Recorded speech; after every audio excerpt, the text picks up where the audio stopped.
Hey, I'm Rob from Ginger Woodworks. I'm here today with Project DIY, and we're going to teach you guys how to make this rustic farmhouse bench. So the first thing we're going to start with on this bench is the top. We've got some 2x4s, just premium pine, nothing fancy. We're going to measure these out at 48 inches.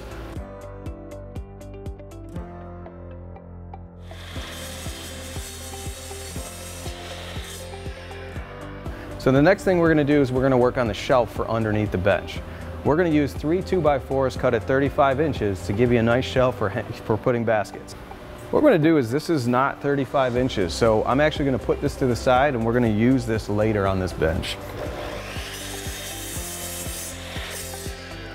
This extra piece we had left over from that first shelf piece, we're going to cut our two 12.5-inch pieces, which are going to be kind of the stretcher between the legs on the base.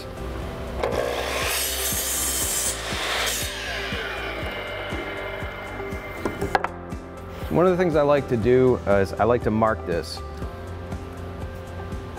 So some of these small pieces, they're going to be looking similar. I've got some 14-inch cuts here, so I like to mark this so that I know when I go back through that this is exactly the piece that I need when I'm cutting angles.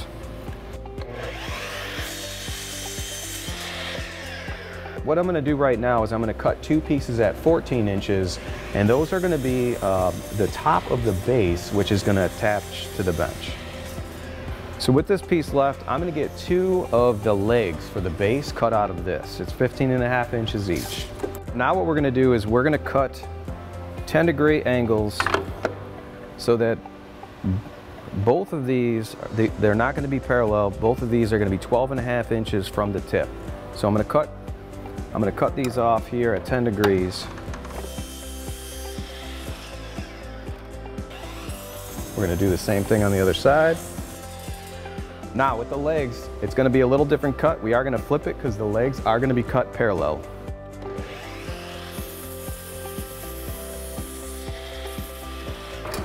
So when I turn this, instead of having this be the same, I'm going to flip it so that the cut is parallel.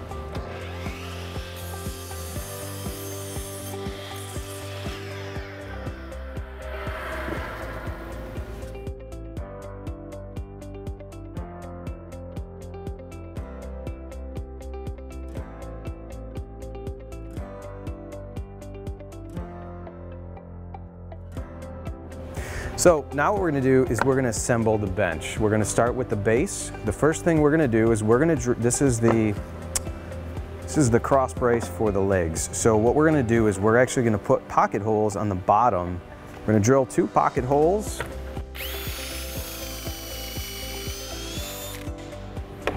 We're going to flip it over. We're going to do the same thing on the other side.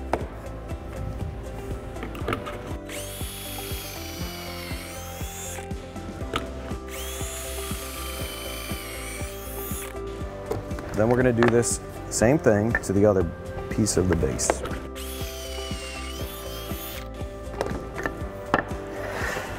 So now we're going to work on our shelf. So same deal with the pocket holes. We're going to want to put them in on the bottom.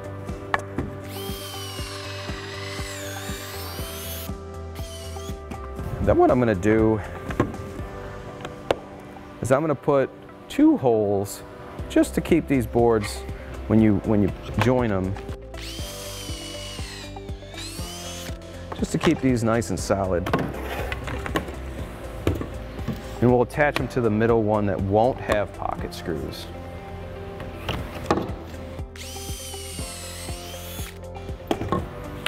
Okay.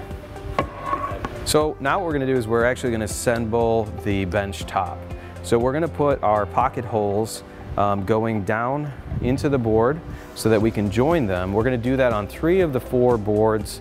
The last one here, they're going to just line up and then butt up against this 4th one. So we're only going to have to we'll put 3 of them in there. So we'll put 1 here, 1 in the middle, and 1 at the other end.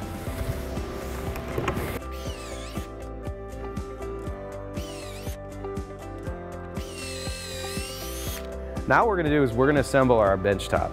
So I've got the first board clamped down here to the tabletop, and that's going to allow me to push right up against that first board to assemble it, to join it.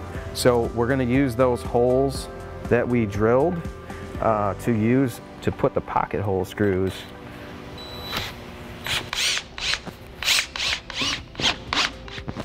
What I like to do is I like to come down here instead of doing that middle one and going across. What I like to do is make sure everything's nice and aligned. So I get it in there so that it's not going to split the wood. And I push down.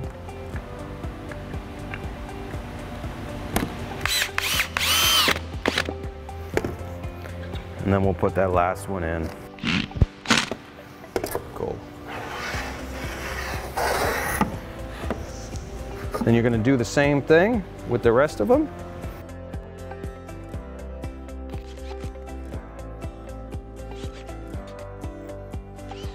Okay, now we're going to assemble the shelf. What we've got is I did the same thing with the shelf that I did with the top of the bench.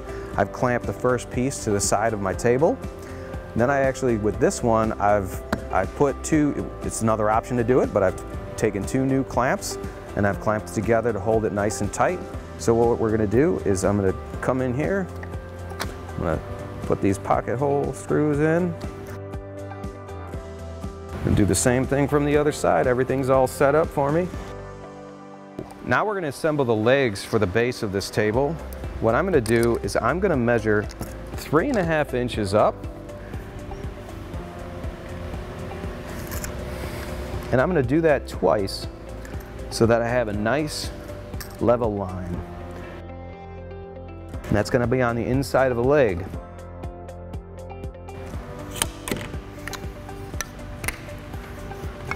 So then what we're going to do is we're going to take our middle piece and I'm going to line these up right there on those lines.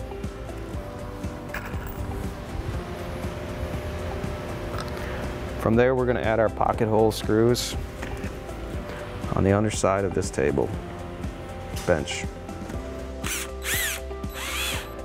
So after you put the first screw in, you always want to check to make sure that it's nice and level. So on the other side, you're going to do the same thing. You're going to line it up on my 2 marks. And I'm going to take it and I'm going to sit it on a nice flat surface and make sure that it's level. And I'm going to put that other screw in.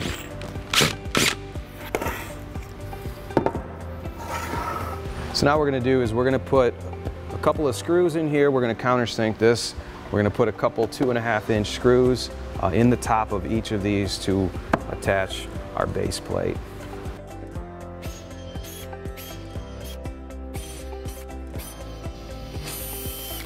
Now we're going to use our 2.5-inch screws.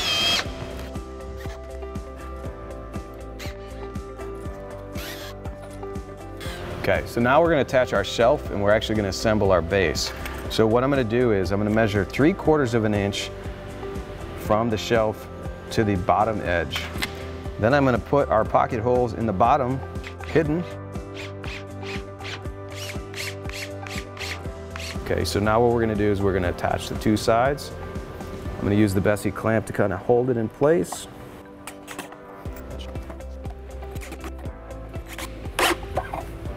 So now that we're finished with the base, everything's built, we're going to do some sanding.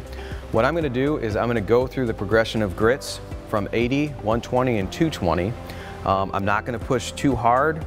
I want to make sure I let the sandpaper do all of the work.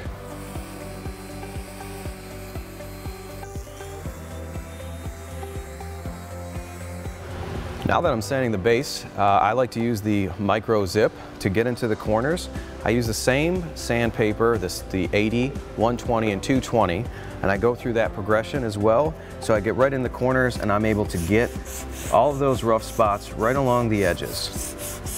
So now that we've finished up sanding through our progressions, what we're going to do now is we're going to paint this an off-white using a furniture paint. And there we are. Now we're going to stain the top. So now that we've finished our bench top, the build, we're going to use the same progression of sandpaper, 80, 120, and 220, to sand the bottom, the top, and the sides of this.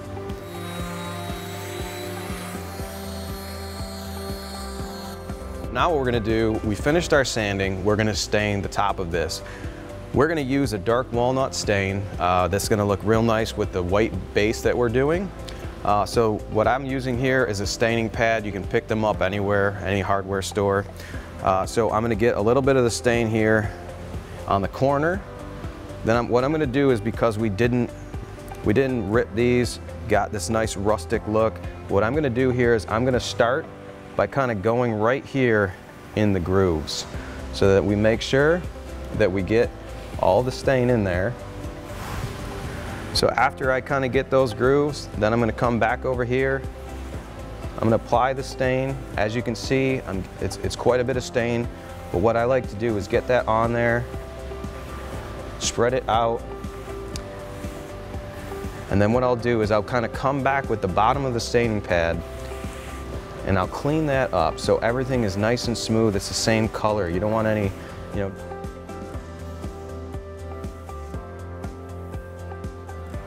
Now that we've finished staining the top and we've painted the base, what we're gonna do is we're gonna attach. So I've marked off, I've got them all set, so they're 3 inches from either edge. I've got the holes for the screws countersunk, and we're gonna put the screws in and attach the base to the top.